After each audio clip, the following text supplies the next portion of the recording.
Welcome to The Source, where we combine the headlines with in-depth conversations with the newsmakers themselves. Today on the program.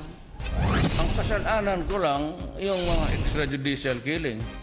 Malacañang defends the president's remarks on extrajudicial killings. He is referring now to the accusation against him of extrajudicial killing. Bisaya si Presidente, hindi naman niya Manileño.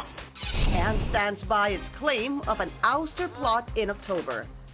They have this movement against tyranny run by the Communist Party of the Philippines. Also, the fight of Senator Antonio Trillanes continues. We will just assess the situation as it comes. Ang chances are halos pareho ang direksyon na tatahakin ng dalawang magkapitbahay na branch ng RTC.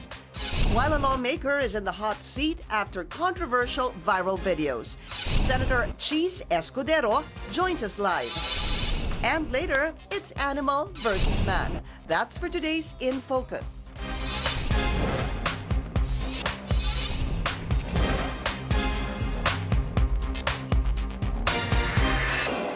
Thank you for joining us. I'm Pinky Webb. Malacañang clarifies the recent statement of President Rodrigo Duterte on extrajudicial killings, denying it is an admission of guilt. Government officials accuse usual critics of twisting statements made by the chief executive. Also, how serious is the destabilization plot against Mr. Duterte? And what's next for Senator Antonio Trillanes? Let's go straight to the source of the story. We have Senator Francis Chiz Escudero. Senator, good morning. Welcome to the show again. Good morning, Pinky. Wala akong tsapa. Ano ba yung tsapa, Sen? Tsapa yung ginagano. Ay, yung ginawa ni Congressman Bertis. Yung ba tawag mo doon? Actually, wala yata ang Senate ID o House ID. I've been in the House for about 9 years. Wala yata kaming ID if I recall. Baka ngayon meron na, pero nung panahon ko wala. Pero he calls it a security ID. Wala rin ako noon. Wala. Well, pag-uusapan natin yan mamaya. Let me first go to the issue of Senator Antonio Trillanes. He's back home finally after about a month in the Senate. Judge Andres Soriano of 148 deferring the issuance of an arrest warrant and an HDO. What did you think of the decision of the judge? He's taking his time. At least walang magiging reklamo si Senator Trillanes na yung due process ay hindi sinundan at minadali yung desisyon. Kaya nga nakauwi na si Senator Trillanes. Ngayon, kung maglabas siya ng warrant of arrest kung sakasakali, medyo mahihirapan siguro si Senator Trillanes na questionin yung nilabas na kautusan maliban sa pagsabing hindi siya sang-ayon doon dahil binigyan ng judge ng sapat na panahon yung kanyang petisyon at yung petisyon ng DOJ bago siya nagpasya. So you're saying it's due process, giving the senator due process, and so that the senator cannot question this before. No, I'm saying that later on, if the judge issues the warrant, he'll be hard put to say that he was denied due process. Kasi nga binigyan pa niya ng October 5 to set the hearing, and then does that mean it's still possible for the judge to issue an arrest warrant during the hearing or after the hearing on October 5? After the hearing, Pinky, maglalabas siya ng order kasi oral arguments nun. So makalipas ang ilang araw, same day, maglalabas siya ng order either denying the issuance of a warrant alias warrant of arrest or granting the petition of the DOJ to issue an alias warrant of arrest. But it's also possible that he will continue to hear it. Hindi lang isang araw, pwedeng succeeding days din yun, ano? Ang problema lang, Pinky, dito, yung proclamation ni Pangulong Duterte is valid today. Is valid when the judge hears it on Friday, is valid until next week, until the Supreme Court either strikes it down or issues a TRO to prevent its temporary application or enforcement while they're hearing the case. So now it's clear. You are a lawyer, sir. So ibig sabihin nito, you are a lawyer. Yes. I did not say word. You are a lawyer. Hindi, sir. So ibig sabihin, dahil both RTCs 148 and 150 took cognizance of this, that means standing yung pag-nullify nung amnesty ni Senator Trillanes. Is that correct, sir? Yes, because whether they like it or else, the proclamation is issued, is valid until either set aside by the Supreme Court, temporarily or permanently through a TRO or through a decision respectively. Senator, who's really supposed to look into this? Number one, the President called it ab initio, no?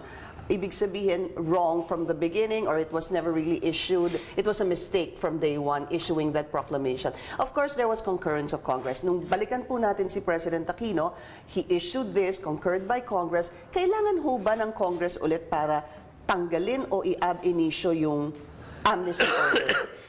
Hindi. By practice, ang proclamation ay ginagawa kapag merong mga pansamantalang i-anunsyo ang Pangulo, tulad ng amnesty, tulad ng holiday, tulad ng mga bagay na minsanan lamang gagamitin. Hindi ginagamit ang proclamation sa mga pangmatagalang mga kautusan galing sa Pangulo tulad ng EO at tulad ng AO. Okay. Liwanagin ko lang, Pinky, pero marahil mas kaya ng Korte Suprema to. Dalawa ang sombrerong sinusuot ng Pangulo. Bilang Presidente ng Executive Branch at Pangulo ng Executive Branch at bilang Commander-in-Chief. Itong kanyang pinag-utos ay halo. Bilang Pangulo, nag-issue siya ng proclamation, pero yung proclamation ay tumutukoy sa isang bagay na function dapat niya bilang Commander-in-Chief na pagpapawalang bisa ng epekto ng proklamasyon kay Senator Trillanes. Dahil nga, di umano, hindi daw siya nag-apply. So, hindi pinawalang bisa ni Pangulong Duterte ang amnesty. So, hindi kinakailangan ng anumang concurrence muli ng Kongreso. Pinawalang bisa lamang niya yon kay Senator Trillanes. What's the difference? Kung ipinawalang bisa mo yun kay Senator Trillanes, dahil umano hindi siya nag-apply, Senator, bakit hindi tingnan din the hundreds of others na nag-apply or di umano hindi nag-apply? Well, ayon kay Secretary Guevara, ayon kay sa tagapagsalita ng AFP, ginagawa naman daw nila yun. Natural lang na nauna o inuna si Senator Trillanes. Well, true or not? But that's based on their But statement. let's be frank about this. Is he singled out? Most likely, yes. Sabi nila, siya pinuno ng Magdalo. Siya din ang isa sa pinakamaingay na kritiko ng Pangulo. Pero sa mga nagdaang panahon, Pinky, ginagawa naman talaga yan ng mga administrasyon. Depende na lang kung mahanapan ka ng butas. Hindi lang ito, is what you're saying. Hindi lang itong administrasyon. So does that make it right or wrong? It doesn't make it right. It's still wrong. Pero ang ilang tuloy mga sektor na babalingan ng look who's talking dahil nung panahon nila, ginawa din naman nila yun. Kung bibilangin mo, ang dami at bilang ng senador, halimbawa, na pinakulong ng nagdaang administrasyon, lamang pa yung nagdaang administrasyon sa kasalukuyang administrasyon. Why? Because there's only one so far in the present Kung administration, titignan mo, ang which is Senator ombudsman, Laila de Lima. inipit din, ginustong paalisin, nag-resign yung ombudsman sa nagdaang administrasyon. Yung dating Chief Justice ay in-impeach din. Ito, kinawaran to. So, And the ombudsman you're talking about is Mercy Gutierrez was forced to resign during her term. What I'm saying is, it does not make it right. But it happens. But it seems to be a pattern under any administration, and it's not good for the country, really, if you ask me, because at the end of the day, we end up engaging in politics left and right in the middle of a president's term instead of working together either to solve major problems, particularly pertaining to our economy. Right, and the inflation is something we need to talk about. Senator Richard Gordon recently said that, of course, you know that Senator Trillanes wants to look in this alleged conflict of interest kay Soljan Calida. Kasi sila naman ang talaga nagbabanggaan dito. Si Senator Trillanes, si Soljan Calida, Senator Trillanes, and of course the President. Should you, as the Senate, look into this alleged conflict of interest kay Soljan Calida? They already did. I think they conducted 1 or 2 hearings on it already. I just don't know when the next hearing will be. You have to understand, Ping, in the case of Senator Gordon, almost all of the inquiries made of legislation are before his committee, the Blue Ribbon Committee. And usually, it takes a lot of time to hear a particular resolution. I myself filed a resolution too, but it hasn't been heard because You filed a there's a long resolution line. No, on other things. Sa Blue Ribbon, before the Blue Ribbon Committee. In fact, that's what he said. The senator was saying there's so much that he needs to really look into, that the hearing on Soljan Calida is not a priority. But should it be a priority? I guess that's my question. Desisyon ng chairman yan, Pinky, sa totoo lang. Malaki ang paggalang na binibigay ng Senado sa mga chairman ng komite dahil oras na kinwestiyon mo yun, sampal yon sa chairman ng komite. Dahil pwede mo namang itanggalin yung resolution o bill sa isang chairman. Pwede yun. May rules kami tungkol doon. Pero bihira o hindi ginagawa yon dahil darating yung panahon, magiging chairman ka rin ng isang komite At meron ka rin kalayaan na magpasya kung ano yung i-hearing mo ng una at alin yung So mauhuli. there's a lot of respect, I guess, among senators, and you know, if this person is a chairman, talagang you give that leeway, you give that respect to the chairman whether he will look into a particular investigation. Yes and no, unless it's really of national interest. But if it's personal only to you, Is the alleged iba din conflict of interest, is that personal, you think, to Senator Trillanes, or is it of national interest? no, let's say merong 6.4 billion shabu na hindi pa tapos. Merong right-of-way scam that involves a bigger amount of money. I mean, really, it's difficult to gauge and weigh these things. Pero maliwanag na nagpe-personalan na sa ngayon. Magdedemandahan na nga. Okay. Si Senator Trillanes at si Solzen Galida. Senator, tanong ko lang sa iyo, no? Pag sinasabi ho kasi nila na hindi kasi mahanap ang application ni Senator, pero sasabihin ni Senator Trillanes na,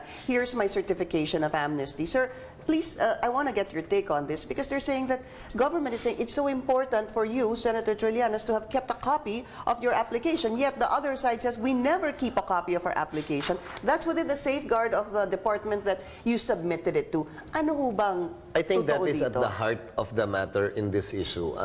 Sino ba ang dapat magpatunay?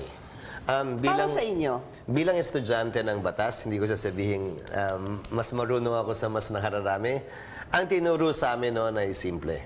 May simpleng rules ng evidence na sinusunod na kahit first-year law student o second-year law student sabihin na ito rin yung tinuturo. Number one, he who alleges must prove the same. Yung nagsasabing wala, siyang magpatunay kung bakit, paano, saan, kailan nawala.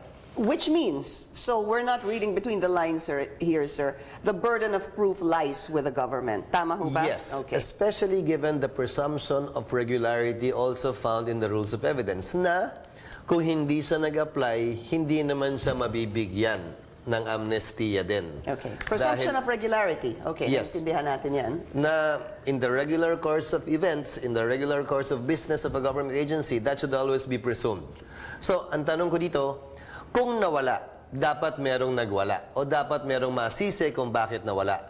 Base ngayon sa investigasyon dapat ng AFP at DND, sino yung responsableng opisyal na nakawala nun? Sino yung responsableng opisyal na nagbigay ng amnesty na wala palang application? Yun ang dapat nilang pakitang natural sana. Kung talagang nawala o talagang hindi nag-apply, Okay. sino ngayon, hindi naman pwedeng may krimen na walang kriminal. Hindi naman pwedeng may nawala na walang kumuha. Hindi naman pwedeng may nagbigay ng amnesty mali na walang mananagot. Hindi pwedeng may walang ninakaw pero may Ganun ho Hindi yun. So, pwedeng parang may sinasabi nanakaw na niyo, walang magnanakaw. So, Exactly. first things first, sir. You're saying that the burden of proof is supposed to lie with the prosecution, in this case, government. Government should prove na wala. Yun pong sinasabi niya kasi sinasabi ng gobyerno, Na wala wala. eh. And part of that proof should be to point out sino yung liable or responsible Sa or loob. accountable officer na nagbigay ng amnestiya sa kabila ng kawalan ng application. Sino yung responsible, accountable, and liable officer na may hawak dapat yung dokumento na nakawala kung nawala man yung dokumento. Nawala, palagay niyo ba nawala o winala? Walang sabi kasi nila, wala daw mulat mula. So sino ngayon yung nagbigay ng amnestiya sa kabila ng kawalan ng application? No, again, sa parte ni Senator Trillanes, sino naman ngayon yung di umano nagnakaw o kumuha nun? Yung di umano, kasi isa pang issue yan, sir, yung sinasabi na kung ninakaw ba yun o hindi. Just a last question before Yes. we go on a break, sir. Rather, two things. If Senator Trillanes was seen on television holding his application form with this picture there, is that enough evidence, sir, that the senator applied for? That is circumstantial evidence, yes. Kasi hindi pa naman talaga nasasubmit eh. Magandang basehan yon bakit hindi pinky. At malamang, again, if you presume regularity, kung siya'y pa-apply na at pinakita niya sa TV yon at saan naman niya alam nga namang iuwi niya yun. Kasi walang logical person, reasonable person, na ipapakita Okay. sa television yun tapos hindi ipa-file. Okay. So you believe he filed? I believe so that he did. Okay. And before we go on a break, as this question, sir, the Supreme Court, paano ho ba at kailan dapat pumasok ang Korte Suprema hinggil dito? Kahapon, kasi ang TRO ini-issue kapag merong karapatan na maaaring maapektuhan. Maaari hindi aktual na maapektuhan. Nung unang warrant of arrest, bailable yan. Medyo okay pa. Pero kung may lalabas na pangalawang warrant of arrest sa kasong kudeta, non-bailable ito. Maapektuhan ang kalayaan ng isang tao. So marahil may mas basihan ngayon ng Korte Suprema, either mag-issue ng warrant ng TRO or mag-decide one way or the other. Bakit mag-issue ng TRO? Para habang hindi pa sila nakakapagpasya, wala mo lang karapatan na mayuyurakan o maapakan. Yan ang lohika sa likod ng pag-issue ng TRO ng Korte. So you're urging the Supreme Court already to really look into this. To decide one way or the other. All right, we'll be taking a short break. This is The Source on CNN Philippines. Please stay tuned.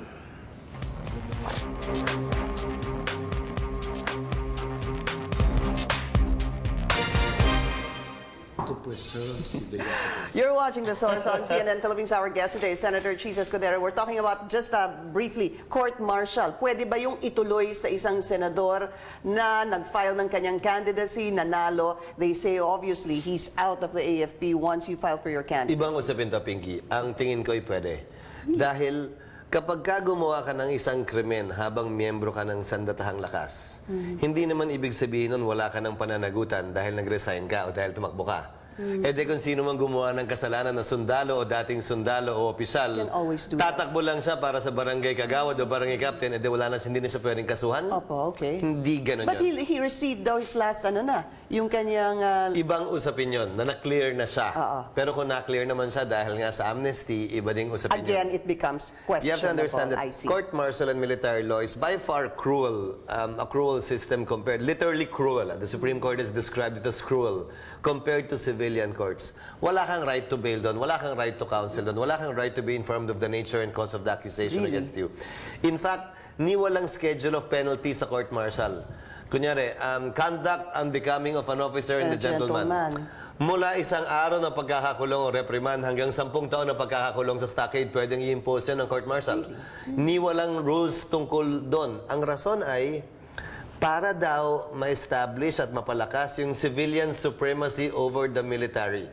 I don't Para yung understand poder that, ng sir. kapangyari ng presidente ay absolute sa mga armadong miyembro ng sandatahang lakas. Kung kaya't ganon ka-cruel, ka-strict, ka-stringent ang court-martial proceedings at military law. All right, let's shift topics. Red October. Sir, naniniwala ho ba kayo that there is this plot to oust the president by Joe Masison, who is supposed to be the mastermind, and possibly unwittingly daw being part of it is Tindig, Pilipinas, the Liberal Party, Akbayan, etc., sir? Do you believe it? Una, ang CPP-NPA, mulat-mula, gusto naman talaga pabagsakin ng gobyerno. Kahit na sinong presidente. October man yan, Pebrero man yan, mulat-mula yata nung tinatag ang CPP-NPA, yun na talaga yung layunin nila, pabagsakin ng gobyerno. So, hindi nakakaiba yun. Normal na lang sigurong intelligence information talaga yun. Ngayon, sa simpleng pananaw ko, wala akong access sa intelligence information available kay Pangulong Duterte bilang Pangulo. Ang alam ko lang ay ang kasaysayan. Walang kudeta na totoo na natuloy na alam na nating lahat na pinag-uusapan na sa media. Yung natutuloy at yung totoong kudeta, Hindi na pag-usapan. nangyayari na lang at hindi na pag-uusapan at hindi na bubunyag at walang petsa at walang buwan. Senator, so it means you don't believe this Red October? Or baka meron silang initial information, nilabas nila para nga maudlot na. Yes, that's Posible what they're rin. saying. Yun naman ang sinasabi nila. Posible rin, pero na may plano ang CPP-NPA na pabagsakin ng gobyerno, mula yata nung tinatag yung CPP-NPA, yun na talaga yung layunin nila eh. Pero palagay niyo ho ba, there is some truth to possibly the opposition being part of a plot to oust the president? Sa pagkakilala niyo sa kanila, kay Senator Julon, Senator Pangilinan, Senator Risa. Well, siguro dahil sa mga characters involved at sa history, yun ang pinagbabasihan nila. Si Senator Trillanes, ilang ulit na ng kudeta. Ang Liberal Party o ilang miyembro marahil ng Tindig Pilipinas, nakakadalawang EDSA na. So, base siguro sa kasaysayan ang pinagdaanan nila noon. Yes. Kumbaga, may track record sila ng ganon, kaya usual suspect sila. So does that make it right? Kung may kaso talaga at may sapat na basehan, edi kasuhan nila at nang malaman natin kung may basehan talaga o wala. Pero kinlear na ng AFP ang Liberal Party yata, kinlear ng AFP ang ikalawang Pangulo.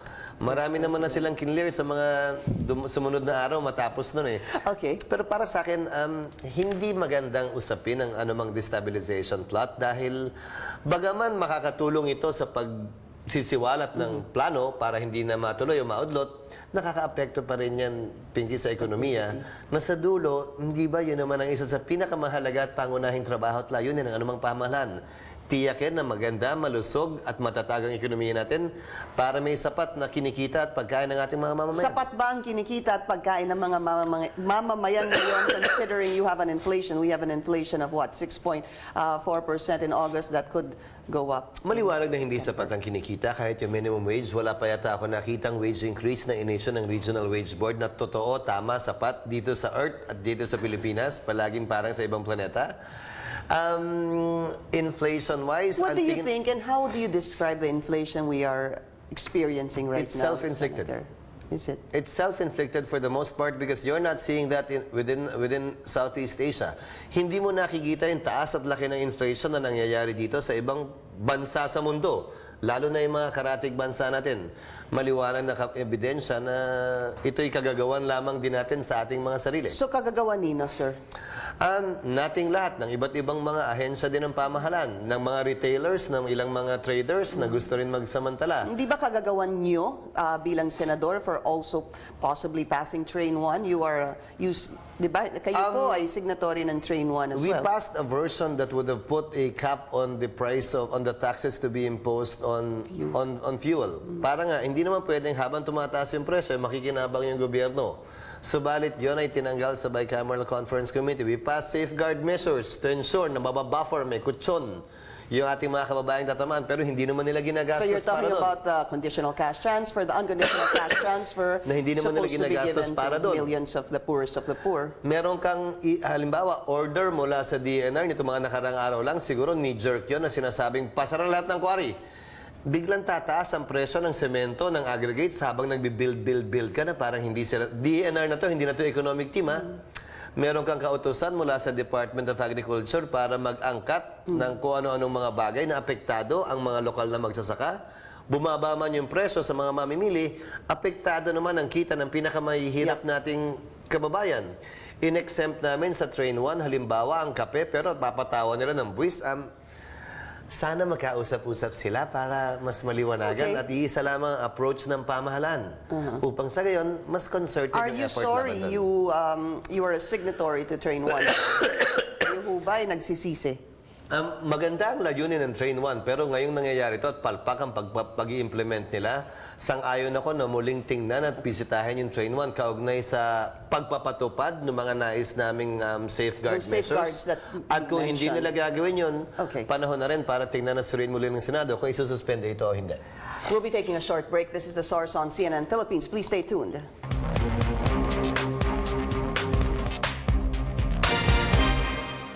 Our guest today is Senator Chiz Escudero. Yung sinabi po ni Pangulo ng kasalanan ko lang ay EJK, anong reaksyon niyo doon? Abogado si Pangulong Duterte, hindi naman niya gagawin yun ng seryoso at tuturing na pag-amin. Pero siyempre, yung mga kalaban at kritiko niya, gagamitin palagi laban sa kanya yun. So you don't think he was serious? Ano yung konteksto by which naintindihan mo po yung sinabi niyang ang kasalanan ko lang ay EJK? Gusto lang niyang i-highlight na hindi siya magnanakaw. Yun lang at nasabi yun. Again, joke man o hindi, masamang joke sa pananaw at tenga ng maraming tao, lalo na ng international community. Okay. And you would have thought that after nearly 3 years, medyo nasanay na rin sana ang Pangulo. Pero medyo matagal-tagal na rin naman siyang hindi nagbibitiw ng mga alanganing pahayag. Hindi ba dapat, sasabi niyo dapat masanay ang Pangulo? Yung iba naman sinasabi dapat masanay na rin yung tao. Oo, yung publiko, yung Pilipino. Dalawa marahil yun. Okay, Pero ang sir, problema ng international community, I think will never get used to it. Right. And they will always use against the president whatever statements he makes, whether in jest, as a joke, whether he's serious, even if he's not. all right, a couple of minutes left. Congressman Bertis, you saw the video, sir. It's been talked about online. What are your thoughts on this? Sinasabi nga niya, splice daw ito. Meron daw may mga Chinese and even Korean. May mga foreigners daw na pinadaan. Do you believe him? Nag-sorry na siya, so marahil umamin na rin. Pero para sa akin, Pinky, malaki ang kabaliktaran ng sense of entitlement, sense of gratitude. Siguro ang pagkakaiba ng pribilehiyo sa entitlement, kapag ka nagpapasalamat ka sa anong mga akomodasyon na ibibigay sa'yo. Sa kaso niya, maliwanag na hindi mo makikita yon. Hindi lang para sa akin na dumisiplina sa kanya. Siguro nasa hanay ng Kamara na dumisiplina sa sino mang miyembrong may ginawa sa loob o sa labas man ng kanilang chamber na paglabag sa batas o pag-abuso o paggamit ng kanilang pwesto o titulo. Isa lang ang niliwanagin ko. Meron ba kayong security ID, sir? Yung sinasabi nyo kanina? Kasi Yung meron tsapa, daw yung siya- tsapa? kayo nagsabi niyan, yung ginanon. Hindi, plain and simple. If you look at this video, how does it make you feel, sir? Yan po, tapos yung binuksan niya yung Tulad ng sino man sigurong tao, mapipikon at maiinis at maaasar. Dahil di hamak na maraming mas mataas ang pwesto sa kanya, kalihiman o legislator man na hindi ganyan ang inaasta. Dagdag pa siguro, Okay. nais ko liwanagin lang, Piggy. Kasama ko at tumatayo ako sa likod ng mga miyembro at ng OTS na ang trabaho lamang, Office of Transportation Security, na ang trabaho lamang tiyakin na maging ligtas yung pagbiyahe natin. At kung anumang panggigipit na gagawin laban sa kanila o dito sa taong ito o hindi siya mabibigyan ng pagkakataon may bigay yung panig niya, palagi akong tatayo sa likod nila para matiyak na hindi sila maapakan o mayorakan sa pagganap lamang naman ang kanilang tungkulin. Meron ba kayong gano'n yung security Wala nga ID? yun siya. Tatanungin ko nga pagpunta ko sa Senado kung ano yun. Baka- Nabigyan daw siya ni GM Edmond Real. But very quickly, sir, ang sinasabi niya, balikan ko yun, he says also, to balance this off dun sa side po niya, there were foreigners, mga Chinese daw, who passed the security check without having to take off their shoes. And some were even escorted, sir. Pinky, kung may nakita kang nagnakaw na hindi nahuli, di magnanakaw ka na rin. Kung may nakita kang pumatay na hindi nahuli o hindi hinuli, di papatay ka na rin. Hindi So, naman mali. ganun yun. Mali man yung ginawa doon, dapat sumunod siya. Tapos sinabi niya, bakit mo pinalampas yun? Yun maaari pa siguro. Pero hindi yun ang gagamitin mong dahilan na ako din dapat ganyan kasi kung hindi, dapat sila hindi rin. Parang misery loves company ba? E di kung ganyan ang turuan natin, wala nang susunod sa mga batas at regulasyon. Let me ask you though, sir, is there merit possibly in looking into merong mga foreigners na escort na posible, sir, just posibleng dumadaan dyan? Dapat ba tingnan din yun ito na baka nangyayari ho talaga Alam yun? ko may na-issue ng regulasyon sa nagdaang administrasyon na pinagbabawal ang pag-escort ng sinumang NAIA personnel sa airport. Kayo, hindi kayo na-escort, sir? Wala. Yung escort ganyan, yung dadaan sa No. X-ray. You go through the usual process, Wala. sir? Alright. Ang problema ko, hindi ako nagme-medyas kaya pag nagtanggal ako ng sapatos, nakaapak-apak. Yun lang. Kaya nga maraming nagme-medyo, sir. Alright, Senator, Sige, we've run out of mag-medyas time. na rin Maraming salamat. Ano ba ang takbo nyo sa susunod, Governor? Hindi ko pa alam, matagal pa naman. Hindi po matagal. Either running for governor or not running at all. Oh, Most really? likely. It's just one or the other. One or the Alright. other. Good luck, sir. Thank you. Maraming salamat, and thank you for joining us here on The Source. I'm Pinky Webb. You're watching CNN Philippines.